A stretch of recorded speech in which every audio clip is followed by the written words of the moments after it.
اللہ الرحمن الرحیم۔ رازدار مصطفیٰ حضرت سیدنا حذیفہ رضی اللہ تعالیٰ عنہ ارشاد فرماتے ہیں، اور یہ وہ صحابی ہیں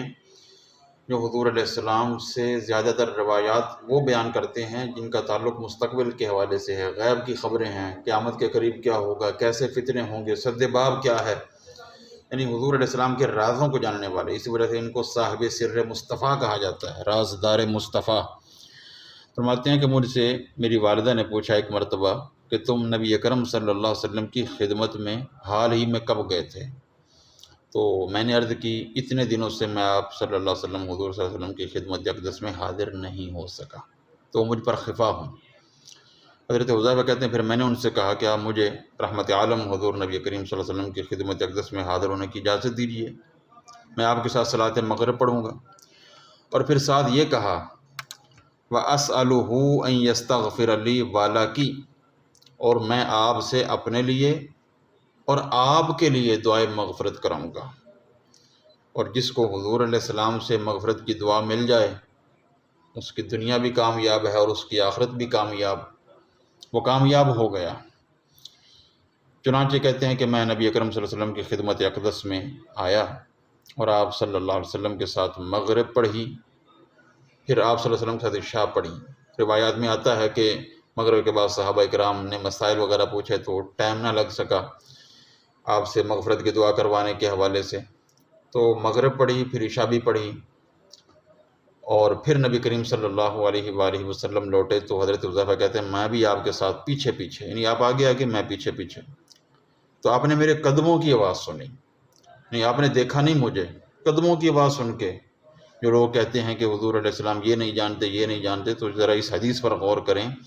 کہ حضور نے حضرت حذیفہ کے قدموں کی آواز سنی اور ساتھ ہی فرمایا من ھذا، کون حذیفہ ہو، یعنی من ھذا کہہ کر فوراً بتا بھی دیا کہ تو حذیفہ ہے۔ حضرت حذیفہ کہتے ہیں یا رسول اللہ صلی اللہ علیہ وسلم میں حذیفہ ہی ہوں۔ آگے اس سے بھی بڑی تعجب خیز بات ہے، حضور نے جب یہ کہا کہ حذیفہ ہو، ساتھ یہ جملہ بولا ما حاجتک غفر اللہ لک ولی امک، کیا حاجت ہے، کس مقصد کے لیے آئے ہو،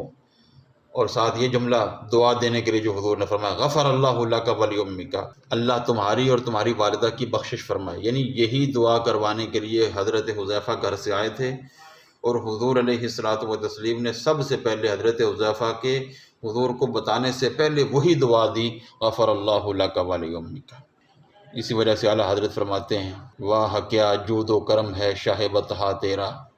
نہیں سنتا ہی نہیں مانگنے والا تیرا۔ یہاں پر تو حضرت حذیفہ نے دل سے کچھ کہا ہی نہیں، کہتے ہیں کہ حضور دل پر آنے والے احوال کو نہیں جانتے۔ اعلیٰ حضرت فرماتے ہیں فریاد امتی کرے جو حال زار میں، ممکن نہیں کہ خیر البشر کو خبر نہ ہو۔ تو آپ نے دعا دے دی، پھر آپ صلی اللہ علیہ وسلم نے فرمایا یہ ایک فرشتہ تھا، یعنی ابھی آیا تھا، جو اس رات سے پہلے زمین پر کبھی نہیں اترا تھا، اس نے اپنے رب سے مجھے سلام کرنے کی اور یہ بشارت دینے کی اجازت مانگی ہے۔ بشارت کون سی؟ بِأَنَّ فَاطِمَةَ سَيِّدَةُ نِسَاءِ أَهْلِ الْجَنَّةِ وَأَنَّ الْحَسَنَ وَالْحُسَيْنَ سَيِّدَا شَبَابِ أَهْلِ الْجَنَّةِ، کہ فاطمہ جنتی عورتوں کی سردار ہیں اور حسن و حسین جنت کے جوانوں کے سردار ہیں۔ اور یہ خبر حضور علیہ السلام کو ایک مرتبہ نہیں آسمان سے آئی، حضرت جبریل امین الگ لے کر آئے، اور کئی مقامات پر حضور علیہ السلام نے یہ خبر صحابہ کرام رضوان اللہ تعالی علیہم اجمعین کے سامنے بیان فرمائی کہ امام حسن اور امام حسین جنتی جوانوں کے سردار ہیں۔ اللہ رب العزت ہمیں صحیح عقیدہ رکھنے کی توفیق نصیب فرمائے۔